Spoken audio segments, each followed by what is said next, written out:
Habíamos dejado a Pablo solo en Atenas la semana pasada y esperando por sus miembros del equipo, por Timoteo, por Silas, esperando que ellos vengan.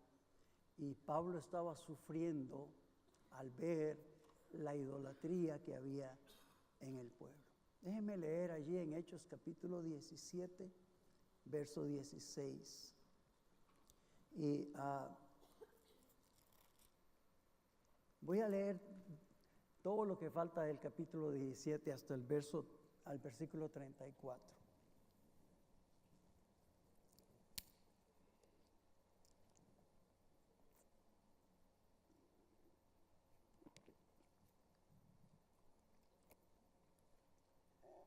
Mientras Pablo los esperaba en Atenas, su espíritu se enardecía viendo la ciudad entregada a la idolatría. Así que discutía en la sinagoga con los judíos y piadosos y en la plaza cada día con los que concurrían.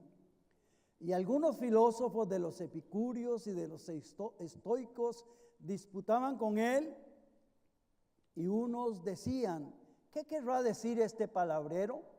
Y otros: parece que es predicador de nuevos dioses, porque les predicaba del evangelio de Jesús y de la resurrección. Y tomándole, le trajeron al Areópago, diciendo: ¿podremos saber qué es esta nueva enseñanza de que hablas? Pues traes a nuestros oídos cosas extrañas. Queremos pues saber qué quiere decir esto. Porque todos los atenienses y los extranjeros residentes allí en ninguna otra cosa se interesaban sino en decir o oír algo nuevo. Entonces Pablo, puesto en pie en medio del Areópago, dijo: varones atenienses, en todo observo que sois muy religiosos. Porque pasando yo y mirando vuestros santuarios, hallé también un altar en el cual estaba esta inscripción: al Dios no conocido. Al que vosotros adoráis, pues sin conocerle, es quien yo os anuncio. El Dios que hizo el mundo y todas las cosas que en él hay, siendo Señor del cielo y de la tierra, no habita en templos hechos por manos humanas, ni es honrado por manos de hombres como si necesitase de algo, pues Él es quien da a todos vida y aliento y todas las cosas.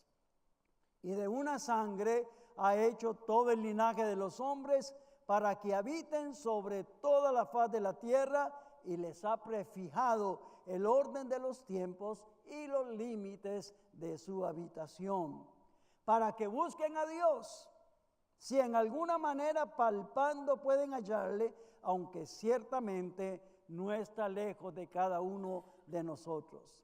Porque en Él vivimos y nos movemos y somos, como algunos de vuestros propios poetas han dicho, porque linaje suyo somos. Siendo pues linaje de Dios, no debemos pensar que la divinidad sea semejante a oro o plata o piedra, escultura de arte y de imaginación de hombres. Pero Dios, habiendo pasado por alto los tiempos de esta ignorancia, ahora manda a todos los hombres en todo lugar que se arrepientan, porque por cuanto ha establecido un día en el cual juzgará al mundo con justicia por aquel varón a quien designó, dando fe a todos con haberle levantado de los muertos. Pero cuando oyeron lo de la resurrección de los muertos, unos se burlaban y otros decían: ya te oiremos acerca de esto otra vez. Y así Pablo salió de en medio de ellos, mas algunos creyeron, juntándose con él, entre los cuales estaban Dionisio el Areopagita, una mujer llamada Dámaris y otros con ellos. Ser luz en las tinieblas, ser testigos en medio del pecado dominante. Aprovechar todos los recursos disponibles. No dejar que las aparentes desventajas nos desanimen. No permitir que nuestro espíritu se amolde o se conforme al mundo que nos rodea y dejar que su fuerza nos llegue, la fuerza del Espíritu de Dios nos lleve a ser testigos del Señor. Eso parece ser un poco el lema de la vida de Pablo. Y ese parece ser el lema que debemos adoptar nosotros cuando nos encontramos rodeados de pecado, rodeados de idolatría, rodeados de cosas malas, al punto que a veces nos sentimos invadidos y ya no sabemos qué hacer. Esta es la respuesta. Yo quiero ser luz en medio de las tinieblas. Yo quiero ser testigo de Jesús. Yo quiero brillar. Y Pablo nos muestra aquí un poquito cómo debe ser esto, ¿no? Él estaba allí solo, afligido, desesperado, angustiado, enojado, encendido, enardecido. Su espíritu estaba ahí al ver la idolatría de aquella ciudad. No estaba pasando un buen tiempo él mirando las condiciones de Atenas. Este era, como dijimos la semana pasada, el centro religioso de Grecia. Habían tantos dioses allí, incontables, innumerables divinidades a las que este pueblo adoraba. La idolatría era la forma normal de ser de la gran mayoría de la gente allá. Y ahora Pablo quiere brillar, y la manera de hacerlo es hablando con lo que está en su corazón o expresando lo que está en su corazón. Y va a la sinagoga a buscar a los judíos y a buscar a los griegos que se habían convertido y empieza a discutir con ellos. Probablemente aquella gente también está siendo influenciada por aquel ambiente. Nosotros debemos de cuidar, porque el ambiente que nos rodea puede empezar a influenciar en nuestra vida y de repente empezamos a moldarnos a aquello. Pablo no quiere que esto pase y él va a la sinagoga, probablemente los fines de semana, pero todos los demás días se va al mercado, a la plaza, a discutir con los que ahí concurrían, a la gente que iba a comprar, a vender, a divertirse, ¿no? Iban con otro propósito diferente al de la sinagoga, pero allí Pablo empieza a hablar al punto que llama la atención de los filósofos. Grecia siempre se destacó por tener grandes filósofos.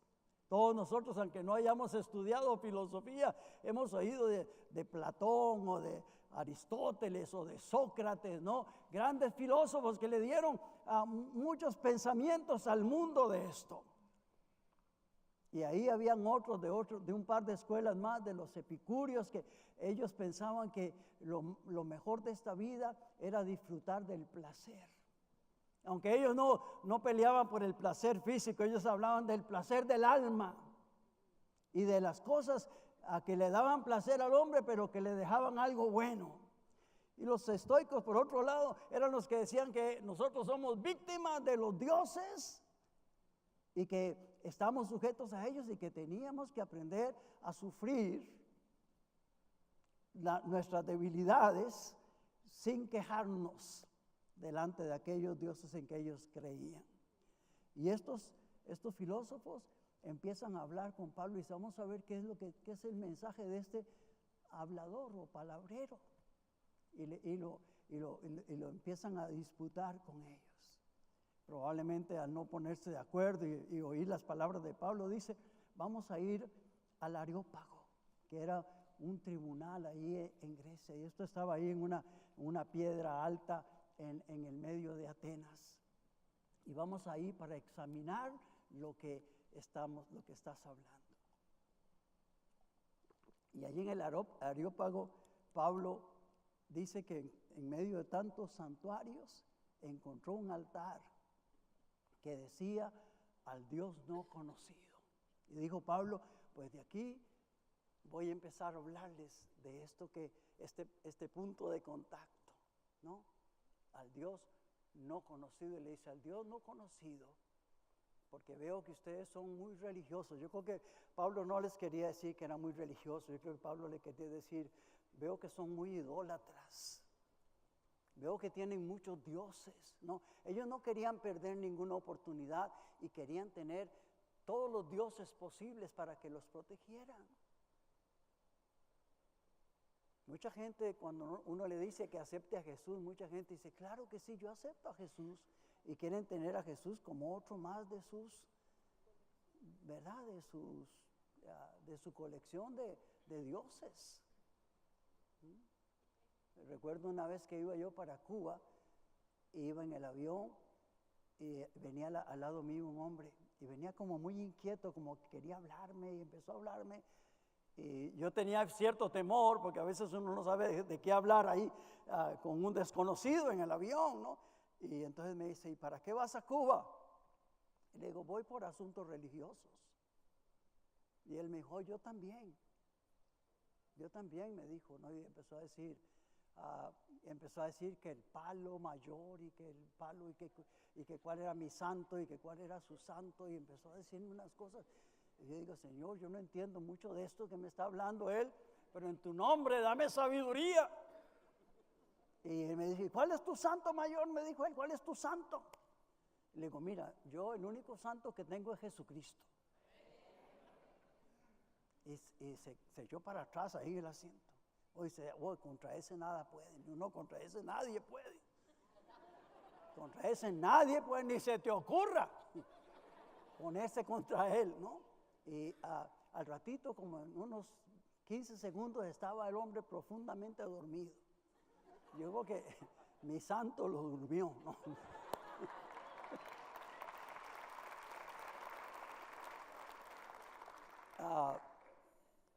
Y Pablo le dice al Dios no conocido que ustedes adoran, de ese les quiero hablar. De ese es el Dios que yo les quiero presentar. Y ese es el Dios que nosotros también queremos presentar. La gente tiene un interés de escuchar cosas nuevas. Y yo veo que también aquí nosotros estamos muy tentados de eso. No sé si han visto a alguien ustedes que busca navega en el internet para ver cosas nuevas. Y le dice a su amigo, mira esto, mira esto, ¿no? Y cuánta gente está buscando todos los días cosas nuevas en el internet. Y encuentra toda clase de predicaciones, de mensajes, de pleitos, de cosas negativas. Y la gente se interesa. Hay un hermano que me dice, ¿vio lo último que salió? Que tal cosa, que tal iglesia tal cosa, que tal lugar tal cosa. Y la gente anda como sediento de ver estas cosas, aunque sabe que no son buenas. Y a veces estamos intoxicados con todas estas cosas. Tenemos que hablar entre nosotros y recordarnos que el Dios que presentamos es nuestro Dios y que no nos interesa ninguna otra cosa más. Que nada tenemos afuera de Dios, que nada necesitamos afuera de Dios, que lo que necesitamos es conocer profundamente a nuestro Dios, que esa es nuestra gran necesidad. Amén. Déjeme decir rápidamente, porque esto merecería todo el mensaje. Rápidamente lo que Pablo le dice. Dice que es el Dios creador de todo lo que existe. Y por tanto, el Señor de todo, del cielo y de la tierra. Por favor, ayúdeme y predíquele ahí a su hermano y dígale, yo creo en Dios que es el Señor de todos, el Señor del cielo y de la tierra. El Dios de dioses, el Rey de reyes, es en quien nosotros creemos, dice. Es tanta su grandeza que ningún templo construido por manos humanas lo puede contener. Es tanta su grandeza que Él no puede ser depositado o metido en un templo hecho por los hombres. También es un Dios que no necesita la ayuda de nadie. que no necesita el favor de nadie. A veces nosotros decimos, voy a ir a apoyar la iglesia. ¿Sabe, hermano? Nosotros no apoyamos la iglesia nos sostiene a nosotros.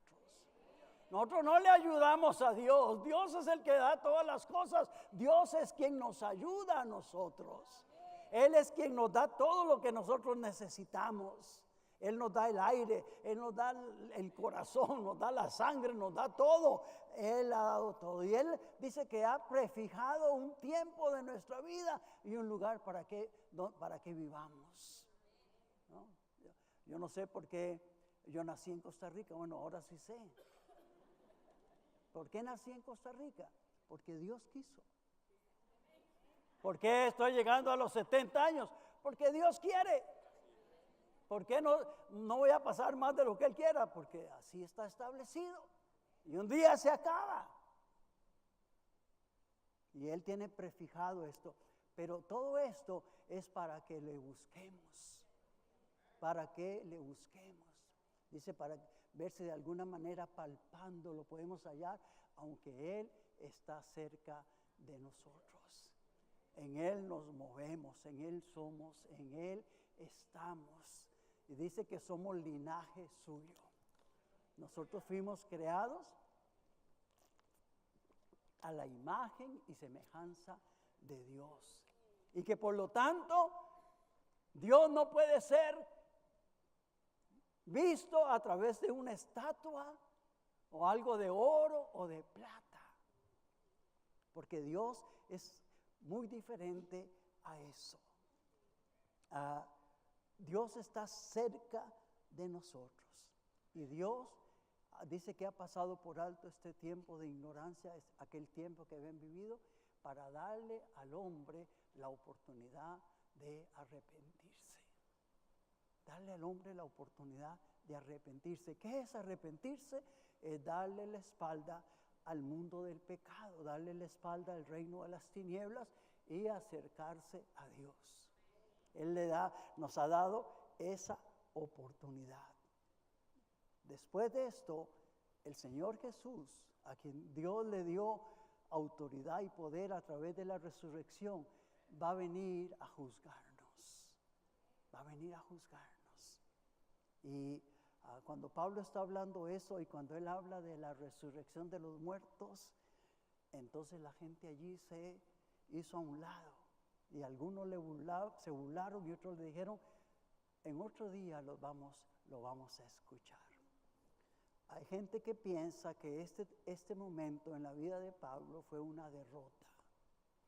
Algunos comentaristas lo llaman la derrota de Pablo en Atenas. Porque allí no hubo milagros, allí no hubo espíritus echados afuera, ahí no los consideraron como en otros lados como si fueran dioses.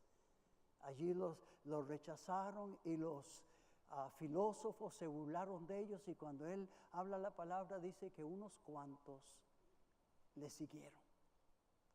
Un personaje importante que probablemente era un juez ahí, Dionisio el Areopagita, y Dámaris, que probablemente era una mujer pudiente, le siguieron, y algunos otros. Pero lo hermoso de Pablo es que él dio testimonio del Señor en medio de las tinieblas.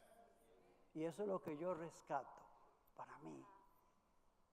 Necesitamos dar testimonio del Señor en medio de las tinieblas. Y yo tengo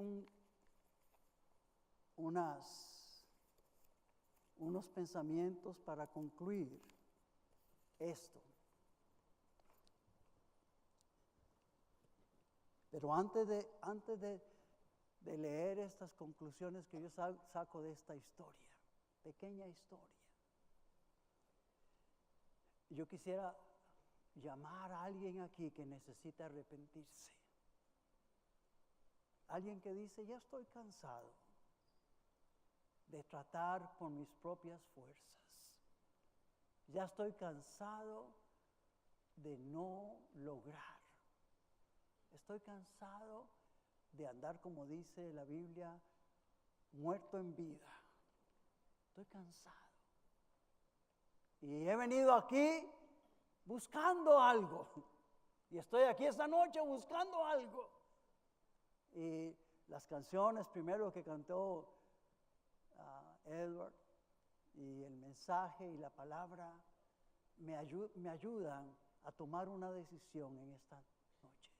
Y yo quiero decidir darle mi vida a Dios, para que Él me dé la oportunidad que cuando venga ese juicio de parte de Jesús, yo pueda estar listo para no ser condenado. Y yo quiero que todos nosotros, antes de que yo dé estas palabras, oremos. Y si hay alguien que necesita, no deje pasar esta noche y diga: yo quiero hoy empezar una nueva relación con Dios. Yo estoy cansado de tratar, estoy cansado de la religión. Yo quiero empezar una nueva relación con Dios.